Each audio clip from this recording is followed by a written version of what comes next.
This is Nobody Yet, episode number 2. I'm Eric, and I'm recording this on November 22nd, Friday at 10:23 p.m. Okay, kind of nailed the intro. Still getting used to the setup and kind of getting the intro correct, but welcome. This is episode 2. Before diving into this episode, just want to give some callouts. So if you're listening to this on audio only, maybe on Spotify or Apple Podcasts, I will also be uploading the video versions of these to YouTube. So there, if you want some visuals instead, you could see me in my black hoodie, looking like some evil villain or something in my very dark room that I like to sit in as I kind of try to tap into those creative juices and organize my thoughts a little bit better. So just would like to call that out as well, that this is on YouTube. But yeah, so my first episode last week that I recorded this, I talked about the lessons that I've had over the past 2 years. And this was mainly motivated by a change in life. It was a move from Chicago to New York.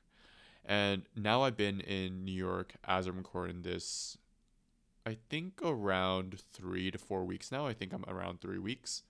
And I've started my job at around 3 weeks. So maybe rewind that. I've been in New York for 4 weeks and I've been at my job for 3 weeks now. And I just had some thoughts about starting something new again. And maybe specifically, it's starting in a new workplace. And I guess from this, I would like to talk about work. I have some thoughts about work.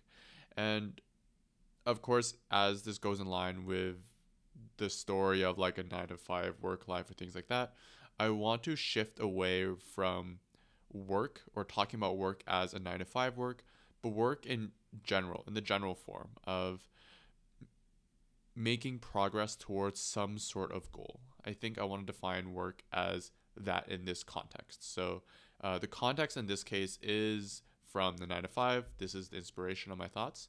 But I want the following hour or however long I record this to apply to general efforts, general work to make progress.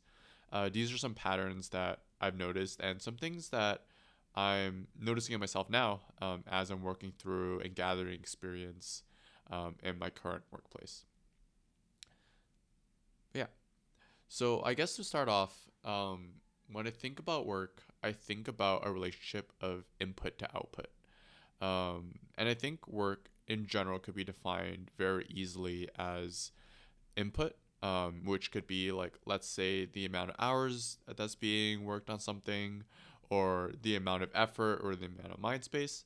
But that input is multiplied by some sort of leverage. And the leverage is how much output could be received from one given input. So I like to think of the equation as input multiplied by leverage equals output. And that is like a simple equation of how I like to think of productivity or think of work. Of course, this is a very simplified version. There's other F factors such as luck or fortune, for example, that adds some non trivial factor towards how much output is actually made. But I guess ignoring that and focusing on things that solely I could control, I think about work in terms of these three variables. I put in input, I have some sort of leverage, and I get some output as a result. And I think a better way to concretize this sort of equation is to give the analogy of climbing up a mountain. If I think of input as the amount of effort to actively move my feet one after the other to make progress up the mountain, and I think of leverage as maybe my climbing form or the equipment that I have to climb that makes my climb easier or makes my climb faster, then I could think of output as the height on top of this mountain that I've climbed or the amount of elevation gained as I climb up this mountain. And the rest of the conversation will kind of focus on these three factors: the input, the leverage, and the output. And something I realized or something I notice about myself when I think about work is I tend to have a tendency to fall into the trap of focusing on the input and not the output. So this is not even talking about the leverage either. This is just talking about the sheer effort in focusing on the input and not the output. And I think this started when I was really young. I think when I was really young, I really prided myself in terms of being a very hard worker. But in terms of being a hard worker and really putting your identity in that is not necessarily a good thing. I've noticed over time.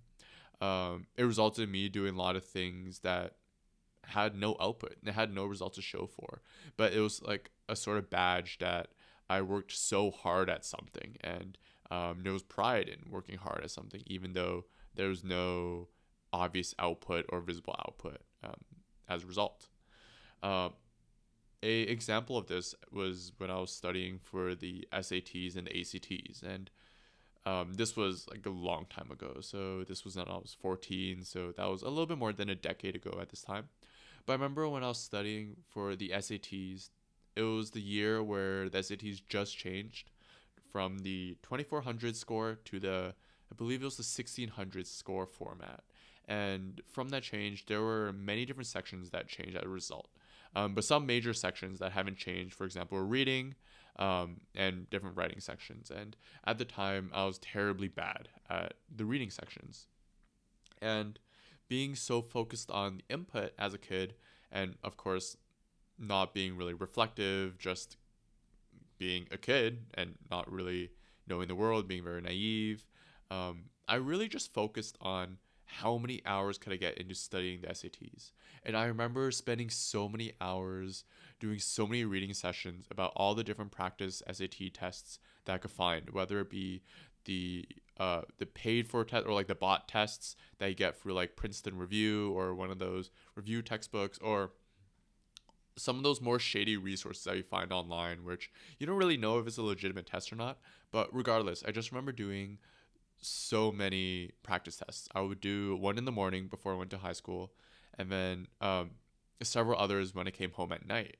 And even though there were so many hours being put in, I remember my reading score tests, which was specifically what I was trying to optimize for back then since my reading was bad. I remember my reading scores not changing significantly. It would just vary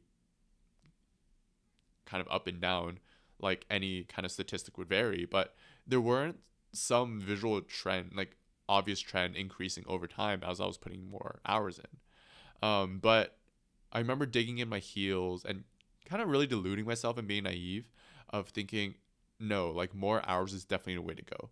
And as a result, I remember on test day, I did the test, got my actual results back for the ACTs, and let's say it wasn't that far off from my first attempt at the SAT practice test when I first kind of set my eyes on it. So that was a really early example, at least that I can remember, from when I was really focusing on input and not at all at output. Never mind like leverage at all. And if we kind of zoom out on the focus on input, if we kind of scroll social media, I feel like there's so many influencers now recently that are in the sphere of hard work. One that comes to mind is David Goggins, of course. Um, and I think through the influencers, or I guess through general perceptions on society as well, there's a sense of glory in suffering. It feels like by working so hard, there's this self righteousness of, look at me, I'm so good. Or maybe there's not even a look at me. It's just the, I feel really good, I'm working so hard at this thing. But while these things are very good, I think I had so many positive benefits from reading David Goggins' books, consuming the content from other influencers from this realm, such as Jocko is another big one, the Navy SEAL. I had so much benefits such as discipline and increasing burnout capacity, durability, etc., etc. I felt like I became a bit more obsessed on the input than I should have, versus um, the output, or am I actually going in the right direction? Kind of going back to the mountain analogy, this is kind of like really focusing on running up the mountain, but kind of in the midst and in the obsession of running up the mountain, you kind of forget, is this the right mountain to run up in the first place? And is there a better way I could run up this mountain? So I could actually run up and increase elevation the fastest. So there's kind of like this obsession with input and not enough on output. And something I'm trying to work hard now as I'm kind of settling into my new role and have the experience from my previous position is having more focus on the output, since the whole purpose of working hard is to ideally get some output from that. And I guess when I think of output, there's two aspects. There's one is, like I mentioned before, is this the right output that I want in the first place? Like, is this the right mountain I want to climb up? And then is this the most amount of output that I could get? Is this the highest elevation that I could actually reach? And a good example in the past year that actually depicted the first one and kind of the misobsession with input rather than output was when I was studying the GMAT and I was thinking of going to business school. So in the past year, before the recruiting season and me trying to move to New York, I somehow had the obsession of, or the thought of, I really want to go to business school. And one of the entrants or one of the qualifiers to actually apply to business school is a GMAT score. It's kind of like another SATs, but now for business school. And I remember downloading all these different textbooks and reading so much about the format, watching videos about the GMAT format, strategies of how to study, and actually starting to do a lot of practice tests before even asking the question of like whether business school was actually right for me. Um, I never really determined whether it was right for me. I just had an idea in my head that I should go to business school, but I didn't know what they really taught at business school. I didn't know what was the purpose of it. I didn't really know, was it a good place to go and what I actually want to do in life. And it wasn't until I actually kind of messaged someone who was actually in business school and I talked to her and I asked her questions that I realized, oh, this is actually not for me, and or at least not for me at this time, and this is not the mountain to climb up on. And that just meant this entire, let's say, like month or so, or month or 2 month or so, in which I actively just focused so much on studying, it meant that all that effort just kind of went to waste. I guess you could argue that, oh, I developed a stronger sense of fortitude in studying, or maybe I increased my attention span when it relates to studying. But it there wasn't an output. The output was exactly zero, and it that easily could have been curtailed if I just called that the person that's currently in business school immediately when I had the question of whether or not I should go to business school. So that's a really good example for me in the past year of a misalignment in the actual input and the output in things. And when I think back to this time, I find that it's really easy when I think back this time and when I think about currently as I'm working at my new job, it's very easy to get carried away with input, and it's really easy to get carried away with the suffering and all. For me, very personally, the suffering and the grind is very addicting. There's something that's super maybe dopamine driven of, oh, I'm gonna get up every day and I'm gonna go to work and I'm gonna come home, now I'm gonna waste a minute, I'm gonna go work out, and then I'm gonna eat, and then I'm gonna grind the GMAT because this is the goal that I'm trying to work for. And it feels like all the sacrifice that's being done in order to actually obtain this goal or create progress towards this goal is righteous and justified in the all kind of pursuit of this dream that I want, without the actual question of, or without the actual uncomfortable questioning of, is this dream actually the right dream to have at this moment? So, yeah, for me, it's just very easy to get carried away with all this suffering.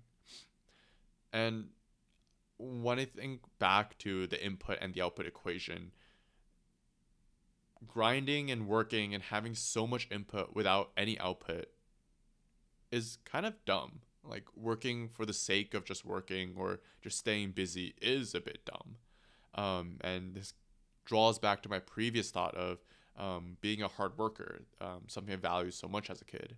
And don't get me wrong, that's something I value a lot now. But the next question that should be asked after working hard is, well, working hard at what? What is being worked hard at? And does that thing actually make sense to work hard at? Does it actually align with what you want to do long term? And do you actually want to make progress towards that? So the conversation with work and input becomes a little more nuanced, where yes, I do want more input in my life, but I want to ask the question now is this input going the right direction? And this in general might be something that seems pretty dumb. Like obviously you should be asking like whether you're working on the right thing, but this was something that I was not good at as a kid through university and definitely in the past year, obviously with the business school example. Obviously I'm not in business school, so yeah. I think another aspect of thinking about determining like what the output is being more specific on the desired output. So if we think back to the previous definition that I had on work, is making progress towards some goal. Um, a good question to ask is then, what is this progress and what does it actually mean?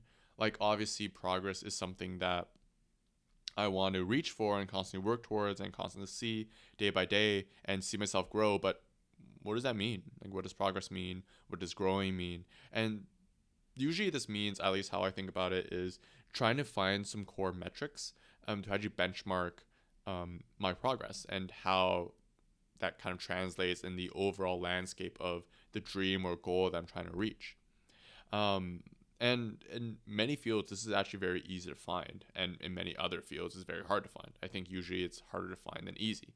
But one thing that I commit a lot to is fitness, for example, and a sport and fitness I do a lot or I enjoy a lot is powerlifting because the progress is very black and white. The progress is essentially how much weight or how many pounds or how many kilos are you benching, squatting, and deadlifting. And the more numbers, the better. So it's very black and white in that sense. There's not the, oh, I feel like I'm stronger, but if the numbers don't reflect this, then no, you're not stronger. There's a very strong definition of what is better and what is not. But there's many other things that are definitely a little bit more loose. That are much more like qualitative. One example is like the progress at work now. How do I determine whether or not I'm achieving the right amount of output or I'm learning the right amount of content at the given speed as I'm trying to ramp up in my new position? Um, and it's hard to quantify. I can't really quantify that by, I'm a software engineer, so I can't really quantify that by the number of lines of code that I pushed because maybe that measures progress, but that doesn't necessarily measure learning. I could have just copy pasted a lot of lines of code, which kind of happens right now since I don't really know what's going on. But I could just copy paste a lot of lines of code. I could make a lot of auto generated code, which could produce even more. It's just there's just so many variables there that doesn't directly translate the amount learning or the higher leverage that I have as at my workplace towards like who I am and how much I'm progressing as a person. So it's a little bit more difficult to actually like measure and benchmark this desired output. And I guess I don't really have a solution in that sense to figure out how exactly um, to best measure progress. It's probably different in every scenario. Maybe right now I'm thinking, how do I measure progress the most at work? And perhaps maybe this is just a simple question that I have to ask and like when I hit my head on the pillow at night is, did I achieve what I wanted to achieve today? And did I learn something new? I don't maybe that's a good framework to actually determine whether or not I learned something new.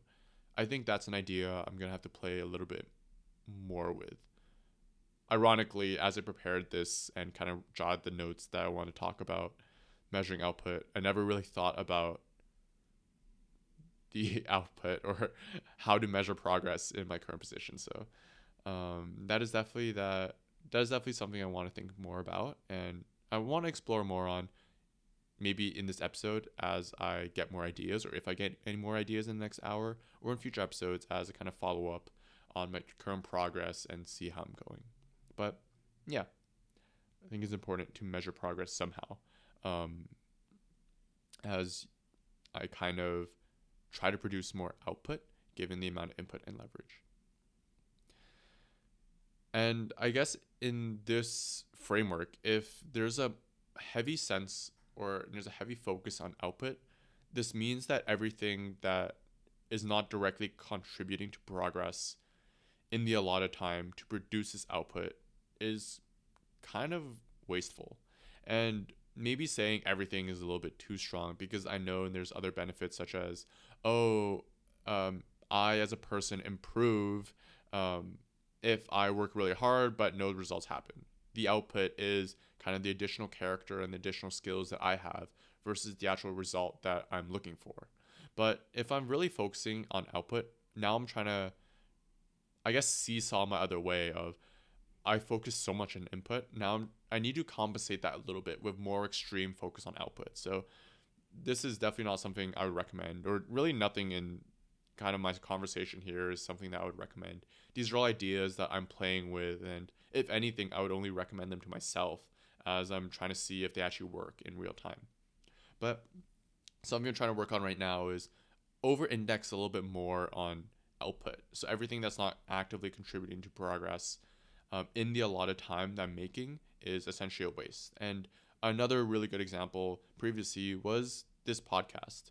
So I mentioned a little bit in the first episode that this podcast was something that I really, really, really wanted to do for a very long time. And um, as a result, I did so much like planning. I did research. I wrote so much notes about topic ideas, about the guests I could bring. I researched about hosting platforms, on mics, on speakers, on setups, on programs I need.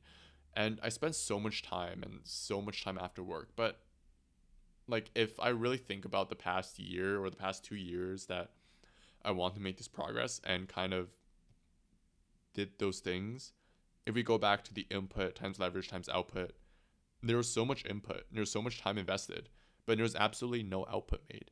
And in this sense, the output would be, by definition, the release of one episode, or the release on 2 episodes, or just the release on episodes in general.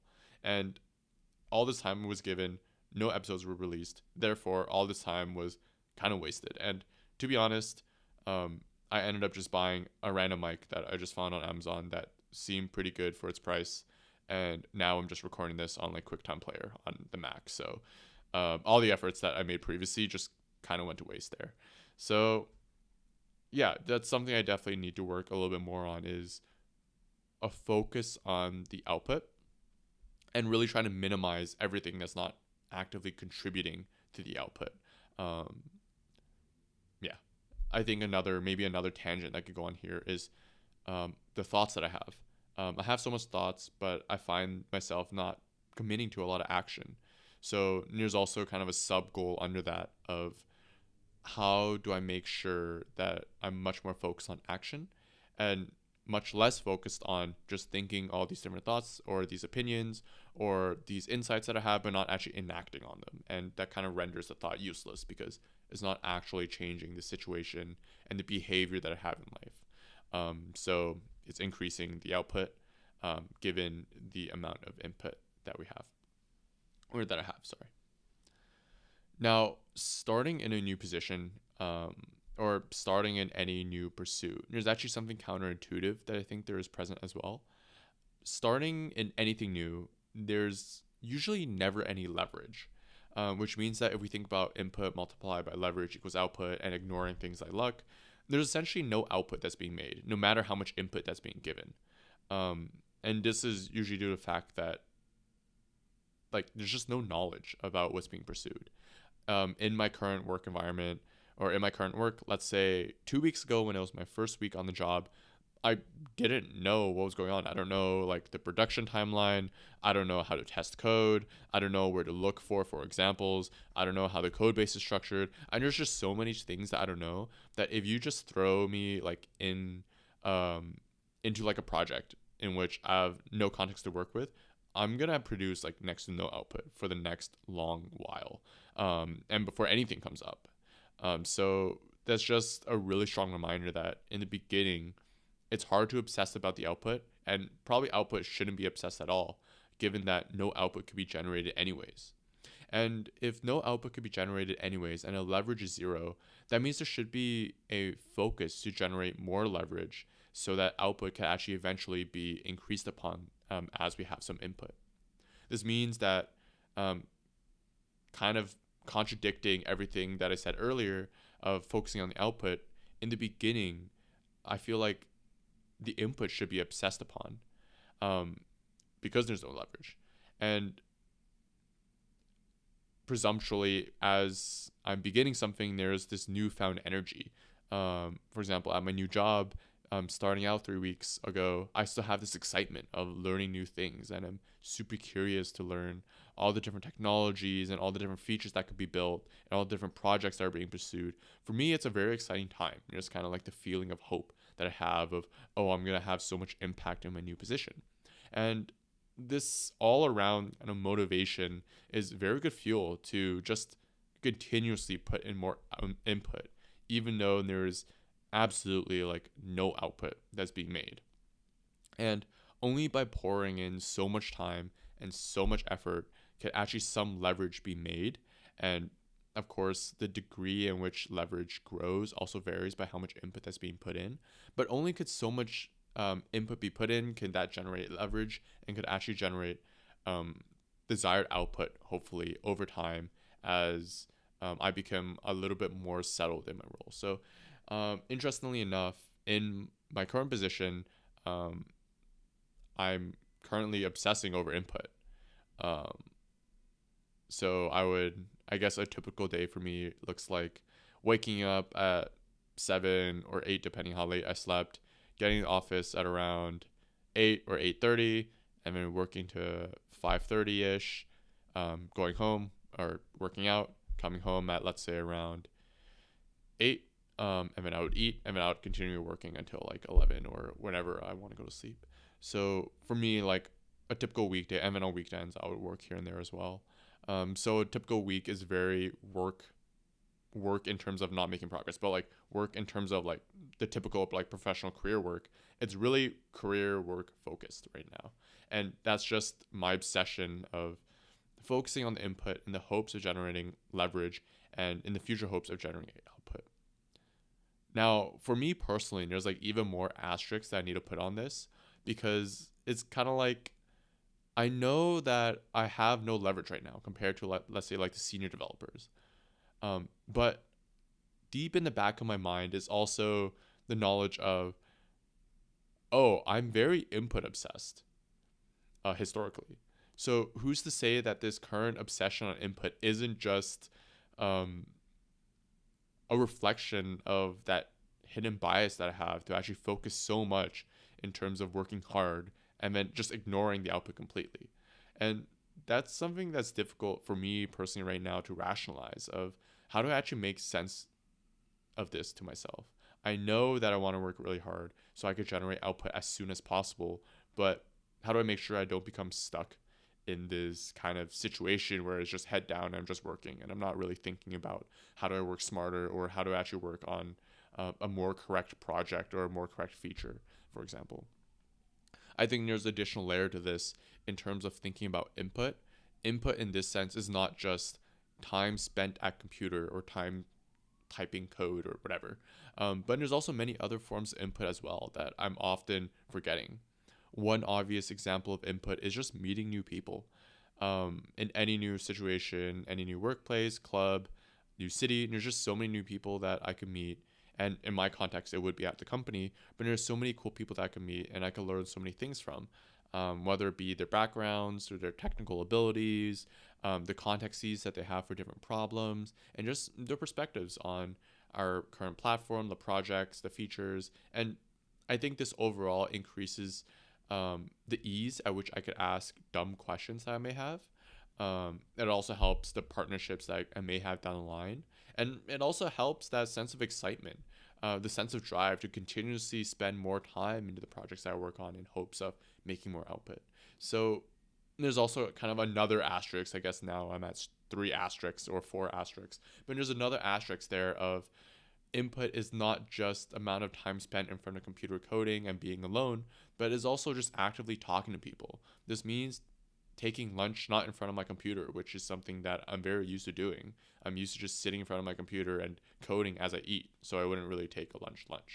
But it means sitting in the cafeteria and eating lunch with people, with strangers that I don't know. It's having the possibility of being awkward, talking to people that I just don't know and might be kind of intimidated by. It also means that I'm away from my computer and not actually making the um, direct output that I could be making. This means like making more, I guess, long-term investments in terms of people, and hoping that also helps leverage later on as I try to increase leverage myself and produce more output. So it's just overall, maybe to summarize the TLDR for that whole spiel and the different aspects that I just talked about is starting something new. There's so much input that's being given, which is counterintuitive of the focus on output that I said I want to focus on earlier. And focusing on input is good since I need to create leverage to then create output. But focusing on input and obsessing over input could be also misguided because there could be other better areas to invest in input, such as people that are not as closely related to the progress I'll make on a project. So that's all to say that I think right now in the path that I have in terms of how much I'm working on my career work is good, but I need to kind of diversify and think more about the greater position of meeting other people and having that compound my progression. And that kind of leads to the second thought that I had. If previously it was 1A, this is kind of like the 1B of that thought, is that work is really exponential. It's one of those things where progress in the beginning is super slow. There's no results, there's no outputs that I mentioned earlier. But if you zoom like a year or two or 5 or 10 years down the line, there's so much output that's being given. And all the experience and all the effort and all the work that's being committed just compounds over time. There's knowledge that's being gained that could then be used to parlay into greater results. It's something that's very magical about effort and the relationship between this input and the output that we desire. They say compounding, there's many quotes about compounding. I think Charlie Munger or Warren Buffett has the quote of compounding is the seventh wonder of the world. Just because the amount of returns and the fascinating things that could happen from something starting so small, such as having no context on something, compounding at, let's say, 10% or 5% over time, it results in something very large unexpectedly. So that's also something to think about and really aim for and maintain that excitement of work, is to remember the compounding, the investing that I'm doing, and the results that I'm seeing right now. It's supposed to be zero because I'm in that early stage where compounding has not been done yet. But yeah, I guess for me in my current job, it just feels like I'm breaking ground bit by bit. It's just so much effort that I feel like I'm being put in, and there's so many times in which I feel like I'm just kind of spinning around in a circle and I don't really know what I'm doing. And it's just really sulking in that uncomfort and sulking in that I don't know, and kind of that desperation and, oh, I want to learn so I could actually do something and hopefully finish this feature that I'm rolling out. It's that desperation of wanting to make progress that I'm betting will help me long term in terms of actually accumulating the knowledge I need to be a better engineer and being a better operator in my position, working with the people that I work with and working on the projects that I have. I guess something else to keep in mind in this sense is one of the points of advice that I got from one of the other new engineers that recently joined, but he's much more senior, is that he made the mention to really be careful of work-life balance, and that the time at the company, and like any other company or any other pursuit, is often a marathon, and not to get burned out too quickly. And that is something that right now I do have at the back of my mind. That honestly, I'm not subscribing to that much, if I'm being honest. I'm making the bet right now that I'm young, so I have a lot of energy. That's one. Two, that I have a lot of excitement about the place that doesn't seem to be going away anytime soon. And three, I'm really curious about all the new technologies and all the new things that could happen. So I think with those three factors and betting, my bet is that I won't be burning out anytime soon, and I don't need to worry about work-life balance at the moment. And of course, my greater perception and opinion on work-life balance is I don't ever need to have work-life balance if actually what I work on is a hobby, and I would actually love to do that in my free time anyways. In that sense, it doesn't become work-life balance, but it becomes work-life harmony. Maybe that's something I could touch on a little bit later in another talk, but that's a whole separate subject about my opinion on work and work in general. But that is something that was brought up by a senior engineer, to be careful of work-life balance and to protect your free time so you don't become too cynical or too burnt out in the work. I guess having talked so much about this relationship between the input, the output, and leverage and how that compounds, there's something final that I kind of want to leave this conversation off of. And this is something I also, and why I'm saying this is I actually do want to remind myself of this specific concept, so that I could actually carry it forward and keep that optimism as I'm achieving some results, maybe not the results I want, or I'm achieving everything I want. I want to make sure that my values are in the right place. And that's the enjoying the process more than the result. And I feel like this point is pretty cliche almost now. I think you could probably find any like influencer or any like TikTok or like Instagram shorts online that says, "Oh, you should like totally value the process and not the result, and you should love like the process or whatever." And even though this is cliche, I think it's cliche for a reason. I think there's significant value in it. For me personally, it's ironically, even if I do focus on the output, I always enjoy the input more than the output. And maybe that lends itself to the bias that I have on wanting to be so obsessed on the input such that I ignore the output completely. But that is to say, the input for me is just more enjoyable. The process is more enjoyable. I alluded to this a little bit earlier, but the output is not just the result that I want. For example, like let's say I'm working on a new feature, the output is not just a new feature that I could produce, but there's additional output of the person I could become as I'm working to produce this new feature. That's the things I mentioned earlier that kind of came through the other kind of influencers of David Goggins and Jocko Willink, is the things of increasing burnout, is the things of increasing discipline, of increasing attention span, of increasing speed, of focus, of talking to people. It's just so many other benefits there are of working hard that go beyond the sole purpose of the output. And Alex Hormozy has a good frame for this that I really enjoy. And it's a thought of slaying dragons. So if you think early on, you are faced with a task that seems really hard and you're not really good, because you're starting new at something, and let's say you don't have context of previous work that you've done. So it feels like you're slaying this little dragon, or let's say like some other not that ferocious animal.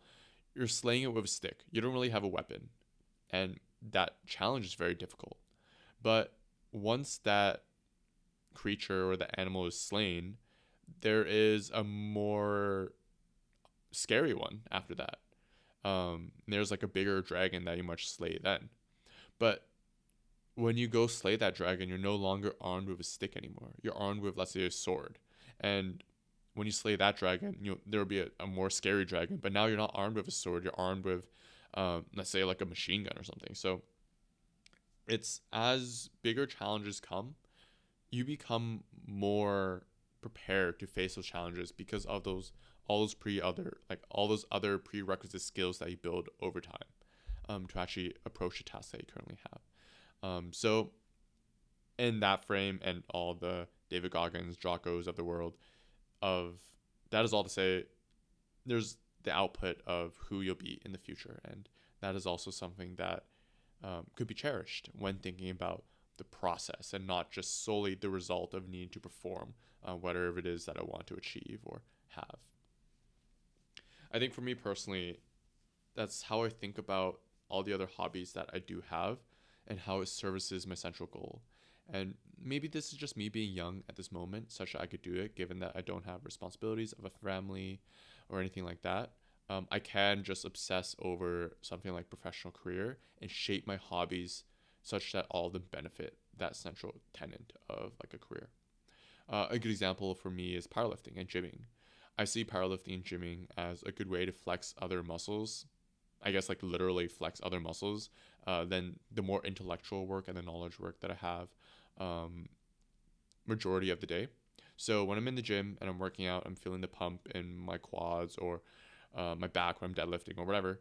I feel it really helps juxtapose all the mentally strenuous tasks that I have, and creates a sense of relaxation in my mind as my body is kind of getting hammered and getting torn apart. So I just think it's a really good counterbalance.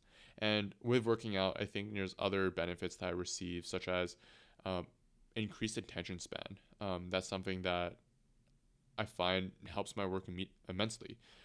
For example, like if I'm going to the gym and I have to do 10 sets of bench press or something like that, like something crazy, it's very hard to do that. Even for me now, I've been training for a year now, not only in powerlifting but gymming in general. And something like 10 sets of bench or 5 sets of deadlifts or 6 sets of squats in a row, like that is still so much like volume for me to do. And there's a sense of locking in that I have where I don't even play music. There's just a zoning out of the mind where my whole singular focus is getting through each individual set, and how those sets come together to form my entire workout that I could then crush and finish and go home. Um, but yeah, that helps the overall career progression and the micro tasks and the tickets and the features that I have during work. And there's kind of this overlapping balance. So my proverbial stick that I'm using to slay this beast is now no longer a stick, but hopefully it's like at least a dagger or something. I don't know. But ideally, I'm more well equipped to approach that task and to actually accomplish. And of course, that compounds additionally that I get better and my stick becomes a sword and a sword becomes a greater weapon and so on and so forth. Another frame to think about the process versus the result is when I reminisce about all the different, um, not necessarily accomplishments that I had, but times in which I really enjoyed life. And when I think about the times I've enjoyed life, it's all been centered around not what I've achieved at that point, but the process to achieve that thing. I guess one example that I could actually benchmark this or to depict this is university. There's a university course that people who are like alumni of EngSci, you would know this, or of engineering science at University of Toronto, you would know this. Of Aero 201 is a course where we had to build a robot from scratch, and the robot had to perform some functionality. And when I think back to university, ironically, some of the fondest times I had was actually building that robot. And my partners would know this, but my group's robot didn't actually end up doing anything. It just did like the bare minimum, and we did okay in terms of a course mark because we did all the necessary documentation and all the administration work, and we just kind of lost all the points on the actual robot and the functionality it could do. But that is all to say, there was no results that we had from the project. We just got an okay mark, which we were all happy with. Um, but the part I remember fondest is the amount of work that was put in to actually make that robot. I myself had to do all the mechanical designs of it. So I remember staying up late at night, not even doing the problem sets on math I had to do, but I remember like playing with tissue boxes and like binders and trying to figure out what's the right angle to drop this cone on the ground. The cone, we had to make a cone dropping robot, so it would drop these plastic play cones on the floor. So I remember spending like late nights figuring out how do I actually like drop this cone in the most ergonomic way such that it doesn't bounce that much. And I'll just like be cutting out cardboard and like trying to make the right shape and the right length of this dropper. And it was just so much time invested into like something that honestly like doesn't help me at all now. But it was when I think about those fond memories, I think about those moments of struggle. I think about how much fun it was. Maybe not at the time, but kind of thinking about it, it's kind of cool thinking about the amount of progress, or I guess the amount of work that was put in. And in a sense, it's a little motivating to know that I could actually have that much input to do something. It's reassuring now, knowing that there's somewhere inside me where I could still work that hard in my current occupation now, and hopefully with all the wisdoms that I have in the previous 6 years since, or like 7 years since that experience, I could be much better at corresponding that amount of input with more leverage to actually produce more output. So I don't produce a cone dropping robot that can't actually drop a cone, but I now, let's say, like, make a cone dropping robot that actually is able to do all the functionalities that it's able to do. So yeah, a love of the process more than a result. Obtaining, chasing to obtain something is more fun than actually having that thing that wants to be obtained. The process is more fun than the result. But yeah, that has been a series of thoughts that I had on work recently as I'm ramping up my work and ramping up my new responsibilities at my current company. And it's an exciting time. I think there's not many times where I feel so much excitement and so much potential in what I do. And I really want to capture this feeling and these perceptions that I have on work, because obviously my perception on work right now is very skewed towards an optimistic lens, and hopefully that sticks. I like optimism, and I think generally optimism is good for the soul and is really healthy long term. So yeah, we'll see how this perception on work changes. We'll see how the perception on what I do at the company changes. We'll see how my perception on this input leverage output equation changes over time, whether it be the amount of input that I need to give for the output or the amount of leverage I need to have, whether that proportion will change or whether just I'm missing like other major key components, such as like luck. I know I stated luck, but maybe I understated that a little bit, or maybe there's other variables that I haven't thought. I don't know. Those are all things that um, I need to think about and actually experience in real life as I'm just living life and getting more experience under my belt. But yeah, that's it. Thanks for listening. And I guess before I let you guys go, just reminders. So this podcast is just my unfiltered thoughts. Maybe you're listening to this on Spotify. I don't know, but this is also present on YouTube if you want visuals. Maybe I'll have Spotify video. I'm not sure yet. My setup for this is like super jank, so I don't even know how I'm gonna do this or how the setup's gonna change. Obviously, I'm sitting alone in a very dark room, and my lighting is my only monitor. So my setup is kind of already like really jank. So I'm just still trying to figure it out. But I thought it's best to just talk about my thoughts since I have so many of them. But yeah, thanks for listening. There will be an article about this that's more formalized, that's released on Substack later on. I'm trying to release these and then formalize those in writing a week or two later, so that I can actually safe keep something, so I don't have to always listen to my voice as much as I definitely love doing that. I definitely don't. But yeah, thank you for listening, and I'll catch you next week.